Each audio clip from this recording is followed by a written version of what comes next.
Hey everyone, and welcome back to the channel. Here's a question for you. What if your biggest critic, the one holding you back the most, isn't out there somewhere, but right here, inside your own head? You're not alone if that thought hits home. Today, we're diving deep into something incredibly common, yet so often unspoken: self-doubt. It's that nagging voice, that little whisper that tells you you're not good enough, not smart enough, not capable enough. This internal battle, this mind versus you scenario, isn't just an inconvenience. It can seriously impact our mental health, our relationships, and ultimately our ability to reach our full potential and truly thrive. But here's the good news. Recognizing it is the first step, and understanding it means we can start to overcome it.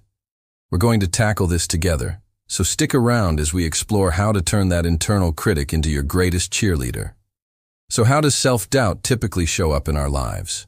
Imagine standing at the edge of a new opportunity, whether it's a dream job, a creative project, or even just asking someone out. Suddenly a wave of what-ifs crashes over you. What if I fail? What if I'm not good enough? What if they laugh at me? This fear of failure can be paralyzing. It stops us from taking risks, from stepping outside our comfort zone, and from pursuing the things that truly excite us. It makes us second-guess every decision, big or small. Maybe you found yourself constantly replaying conversations, wondering if you said the wrong thing, or hesitating to share your ideas in a meeting because you were convinced they were not good enough. This constant questioning and overthinking can lead to analysis paralysis, where we get so caught up in hypothetical negative outcomes that we end up doing nothing at all. This isn't just about missing out on opportunities. It's about diminishing our own sense of worth and capability. We start to believe the doubt, and that belief then dictates our actions, or lack thereof. This can even manifest physically, leading to stress, anxiety, and a general feeling of unease. Self-doubt doesn't just block our path. It also dims our inner light, making us hesitant to shine. It creates a cycle where we avoid challenges, miss out on growth, and then interpret that as further proof that we aren't capable, reinforcing the very doubt we're trying to escape. Breaking this cycle requires a conscious effort, a willingness to challenge those ingrained patterns, and a commitment to nurturing a more supportive internal dialogue. It's about understanding that doubt is a feeling, not a fact, and that our worth isn't determined by our perceived shortcomings. Now let's explore where this pesky self-doubt actually comes from. It's rarely a random occurrence. Often it has deep roots. One of the biggest culprits is comparison. In our hyper-connected world, we're constantly bombarded with curated images of success and perfection from others, whether it's on social media or even just in our daily interactions. We see someone else's highlight reel and inevitably compare it to our own behind-the-scenes struggles. This endless comparison game makes us feel inadequate and fuels the belief that everyone else has it all figured out, except for us. But remember, what you see is almost never the full picture. Everyone has their own struggles, their own doubts, and their own moments of imperfection. We are only seeing a tiny fraction of their reality, often the most polished one. Another significant factor is past experiences. Maybe you had a negative experience in the past where you failed, made a mistake, or were criticized. Our minds tend to latch onto these negative memories, generalizing them and creating a narrative that says, "See?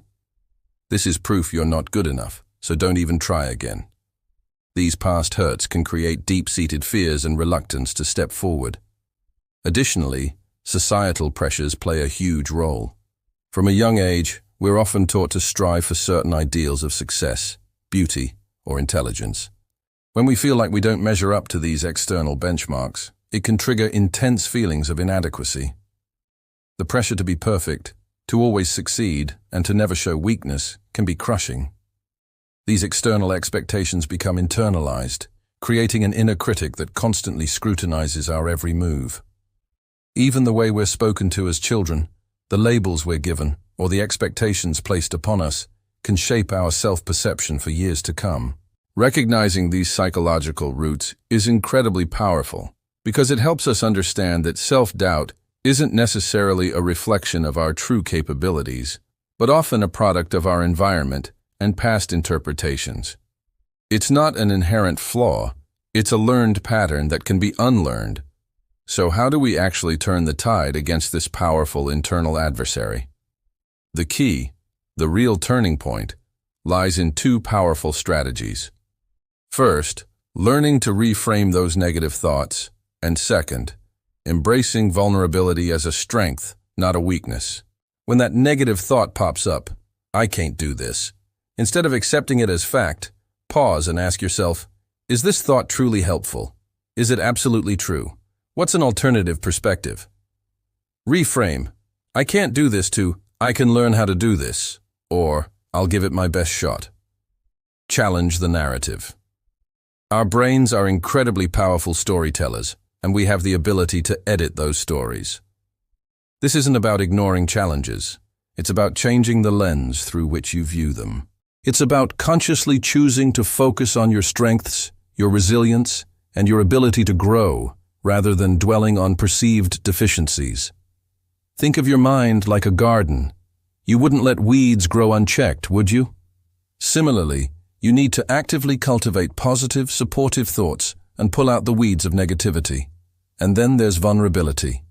For so long, we've been taught to hide our struggles, to always appear strong and infallible. But embracing vulnerability means acknowledging your fears, your imperfections, and your learning curve. It means understanding that it's okay not to have all the answers, and that asking for help or admitting you're struggling isn't a sign of weakness, but a profound act of courage. When you allow yourself to be vulnerable, you open the door to genuine connection with others, who often share similar struggles, and more importantly, you create space for self-compassion. This shift in perspective, moving from a rigid, critical internal dialogue to one of flexibility, curiosity, and kindness, is transformative. It's about accepting that growth isn't linear, that mistakes are part of the process, and that your worth isn't contingent on perpetual perfection. When you start to treat yourself with the same understanding and encouragement you'd offer a dear friend, that's when real change begins to blossom. So, let's recap what we've learned today. Self-doubt is a universal experience, something we all grapple with at different points in our lives. It's often fueled by comparison, past experiences, and societal pressures, but it does not define us. The good news is, it's absolutely something we can overcome. By actively challenging those negative thought patterns, reframing our internal dialogue, and courageously embracing our vulnerability, we can significantly shift our mindset. Remember, your mind is a powerful tool, and you get to decide how you wield it. You have the ability to cultivate a more supportive inner world, one that empowers you to chase your dreams and live a life filled with confidence and purpose. Now, I'd love to hear from you. What are some of your biggest struggles with self-doubt, and what strategies have you found helpful in overcoming them? Share your experiences in the comments below. Your insights could be just what someone else needs to hear. And if you're ready to take the next step in building unshakable self-confidence, make sure to check out our video linked in the description. Thank you so much for watching and for being a part of this community. If you found this video helpful, please give it a big thumbs up, subscribe to the channel for more empowering content, and hit that notification bell so you don't miss out on our next video. Together we can empower each other to live our most authentic and confident lives. See you next time.